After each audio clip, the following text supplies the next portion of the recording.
igreja ela tem que trabalhar o lado social.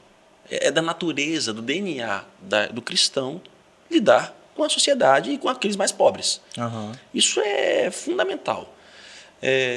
Confundiu-se no período a teologia da libertação. Isso, foi muito Um dos implantado no Brasil. nascedores que nasceu aqui no Espírito Santo, inclusive. É mesmo? É, uma das cabeças fortes. O que acontece? Existe uma denominação, um termo chamado SEBS.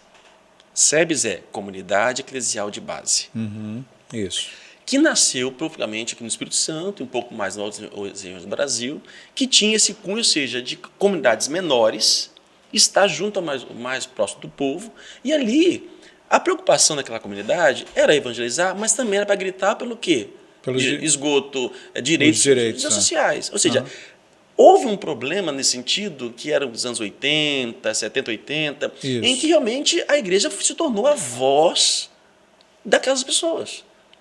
Então, quase que um período deixou-se um pouco o evangelho, entre aspas, para que pudesse falar. Ou seja, é urgente, não adianta eu querer falar aqui de Eucaristia, o que seja, se o fulano não tem pão, não tem água, não tem direito, os seus direitos não estão reservados. Uhum. Então, confundiu-se nesse sentido. E ali foi um momento de fomentação dessa igreja lidando com causas sociais. Só que nesse período também no Brasil surge quem? O Partido dos Trabalhadores. Exatamente. Que ele surge justamente desse movimento. É desse movimento, dessa igreja que está em comunidades menores, que está próximo da realidade.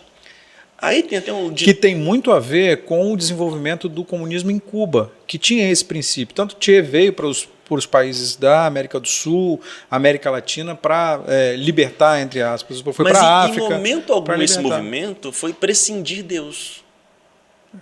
Em momento algum foi uma negação divina.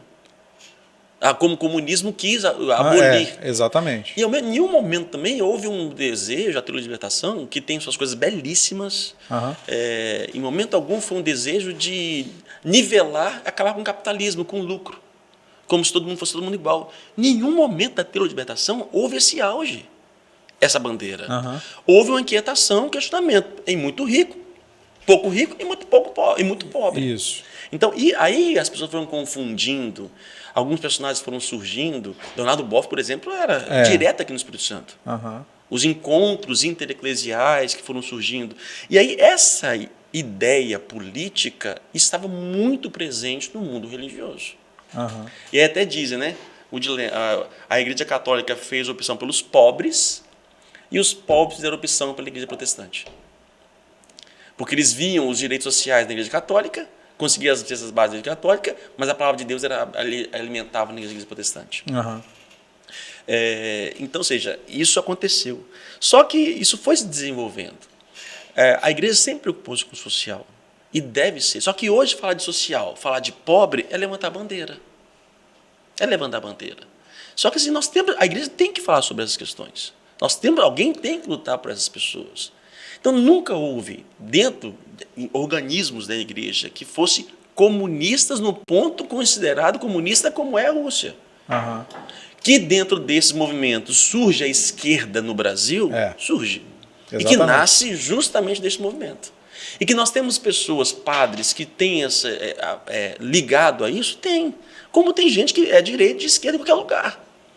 Agora, nós, padres, somos convidados a se é possível, uma neutralidade. Porque o padre é a pessoa chamada de união. Por isso nós não podemos ter partido. Porque a política no Brasil, hoje, no mundo, ela é partidária, segmentada. Como é que eu vou falar para parte da população? Eu mesmo, na mesma classe alta, média alta aqui na minha paróquia, eu tenho gente de extrema direita e tem gente de extrema esquerda. Eu tenho ali. E você tem que falar com todo mundo. Eu não posso negar a falar das pessoas. Só que as pessoas nos rotulam. É verdade. Aí se eu questiono um presidente hoje, então você é anti-Bolsonaro, você é esquerdista. Ou se você fala, só que não, a gente tem que falar. Eu não posso deixar de falar. Não é porque está lá, está tudo certo, não. Tem que ser questionado. Todo mundo está no poder, de uma forma ou de outra, ele tem que ser norteado se ele se perde. Você acha que o padre tem que falar em quem que o fiel tem que votar? Não. E você é um padre de direita ou de esquerda? Eu não considero nem direita e esquerda. Eu já votei em Lula. Já votei.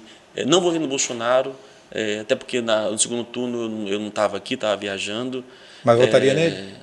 Ou, eu não sei, porque assim, ele deu muito tiro no pé, esse homem, gente. Você acha? Deu. Ele fez um bom governo, fez muita coisa, pegou uma pandemia difícil, um ano complicado, conseguiu segurar. Um homem que é bombardeado diariamente pelo meio de comunicação. É verdade. Diariamente, o cara continua permanecendo. Tem que tirar o chapéu para isso. Tem que tirar o chapéu para isso, nesse sentido. Mas Eu acho que ele deveria aprender a lidar com a política, de uma forma ou de outra.